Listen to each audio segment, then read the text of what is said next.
मित्रों नमस्कार। प्रस्तुत है श्री हरि विष्णु के 5वें अवतार वामन अवतार की कथा। विष्णु पुराण, भागवत पुराण, रामायण और अन्य ग्रंथों में विस्तार से वर्णित है। यह अवतार त्रेतायुग में हुआ था, जब भगवान विष्णु ने असुरों के राजा बलि से देवताओं का स्वर्ग पुनः प्राप्त करने के लिए एक ब्राह्मण बालक के रूप में जन्म लिया था। आइए इस कथा को विस्तार से जानते हैं। राजा बलि, जो प्रहलाद के पौत्र और विरोचन के पुत्र थे, वे दानशील, धर्मपरायण और शक्ति में अति प्रबल थे। गुरु शुक्राचार्य के मार्गदर्शन में उन्होंने घोर तपस्या की और यज्ञों के द्वारा अपार शक्ति अर्जित कर ली। उनकी शक्ति इतनी बढ़ गई कि उन्होंने स्वर्ग पर आक्रमण कर इंद्र और देवताओं को पराजित कर दिया। इंद्र सहित सभी देवता स्वर्ग छोड़कर भाग गए और परेशान होकर भगवान विष्णु की शरण में गए। भगवान विष्णु ने देवताओं की रक्षा के लिए देवमाता अदिति के गर्भ से एक ब्रह्मचारी बालक के रूप में अवतार लिया। जब यह ब्राह्मण बालक जन्मा, तब उसके तेज और दिव्यता को देखकर सभी देवता और ऋषिगण उसकी स्तुति करने लगे। इस बालक का नाम वामन रखा गया, जिसका अर्थ है छोटा या बौना ब्राह्मण। वह जनेऊ, कमंडलू और दंड धारण किए हुए थे और तेजस्वी स्वरूप में थे। उसी समय राजा बलि एक भव्य अश्वमेध यज्ञ कर रहे थे, जिससे उनकी शक्ति और भी बढ़ जाती। भगवान वामन उसी यज्ञ में पहुंचे। उनकी अलौकिक आभा देखकर बलि ने उनका स्वागत किया और कहा, हे ब्राह्मण देव, मैं आपको जो भी चाहिए वह दान में दूंगा। कृपया अपना अभिप्राय बताइए। भगवान वामन ने कहा, राजन, मुझे अधिक कुछ नहीं चाहिए, केवल 3 पग भूमि दे दीजिए, जिससे मैं अपनी तपस्या कर सकूं। राजा बलि उनकी विनम्रता से प्रभावित हुए और बिना कुछ सोचे हंसते हुए बोले, हे ब्राह्मण देव, मैं संपूर्ण पृथ्वी, स्वर्ग और पाताल लोक तक देने में सक्षम हूं। फिर आप केवल 3 पग भूमि क्यों मांग रहे हैं? लेकिन भगवान वामन ने कहा, जो व्यक्ति संतोषी होता है उसे अधिक की आवश्यकता नहीं होती। मुझे केवल 3 पग भूमि ही चाहिए।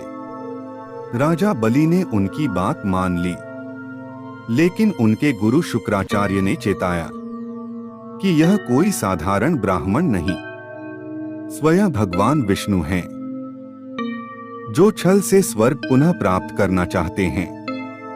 मगर बलि ने कहा, यदि भगवान स्वयं मुझसे कुछ मांग रहे हैं तो यह मेरा सौभाग्य है। मैं अपना वचन नहीं तोड़ सकता। जैसे ही राजा बलि ने संकल्प लेकर दान देना चाहा, भगवान वामन ने अपना विराट रूप धारण कर लिया। उन्होंने पहला पग बढ़ाया, जिससे पूरी पृथ्वी, पाताल और अन्य लोक ढक गए। दूसरा पग बढ़ाया तो पूरा आकाश और स्वर्गलोक भी कवर हो गया। अब उनके तीसरा पग रखने के लिए कोई जगह शेष नहीं बची। तब भगवान वामन ने पूछा कि, हे राजा बलि, अब बताओ, मैं अपना तीसरा पग कहाँ रखूं? बलि ने विनम्रता से उत्तर दिया, प्रभु, आपने पूरे ब्रह्मांड को अपने 2 चरणों में नाप लिया है। अब तीसरा पग आप मेरे सिर पर रख दीजिए। भगवान ने बलि के सिर पर अपना पैर रखा, जिससे वह सुतल लोक में पहुंच गए। बलि ने अपना सब कुछ भगवान को समर्पित कर दिया, जिससे भगवान विष्णु अत्यंत प्रसन्न हुए। उन्होंने बलि को वरदान दिया कि वह सुतल लोक में सदैव आनंद पूर्वक राज करेगा और उसका राज्य अटूट रहेगा। बलि की निष्ठा और भक्ति देखकर भगवान विष्णु स्वयं उनके द्वारपाल बनकर सुतल लोक में रहने लगे। राजा बलि ने दिखाया कि सच्चे दानी को अपने दान से पीछे नहीं हटना चाहिए। बलि की शक्ति और पराक्रम अत्यधिक बढ़ गया था। लेकिन भगवान ने उन्हें याद दिलाया कि सच्चा राजधर्म विनम्रता और भक्ति में है। ईश्वर की लीला अपरंपार है। भगवान ने देवताओं की सहायता करने के लिए यह अवतार लिया, जिससे यह सिद्ध होता है कि अधर्म अधिक समय तक नहीं टिक सकता। वामन अवतार भगवान विष्णु का एक दिव्य और शिक्षाप्रद अवतार है, जिसमें उन्होंने बलि की परीक्षा लेकर धर्म और सत्य की स्थापना की। राजा बलि की कथा यह भी सिखाती है कि सच्चे भक्त की भक्ति और समर्पण कभी व्यर्थ नहीं जाता और भगवान सदैव अपने भक्त की रक्षा करते हैं। तो मित्रों, ये थी भगवान के वामन अवतार की पावन कथा। यदि आपको वीडियो पसंद आया हो तो चैनल सब्सक्राइब करें और वीडियो को लाइक शेयर करें। धन्यवाद। नमस्कार।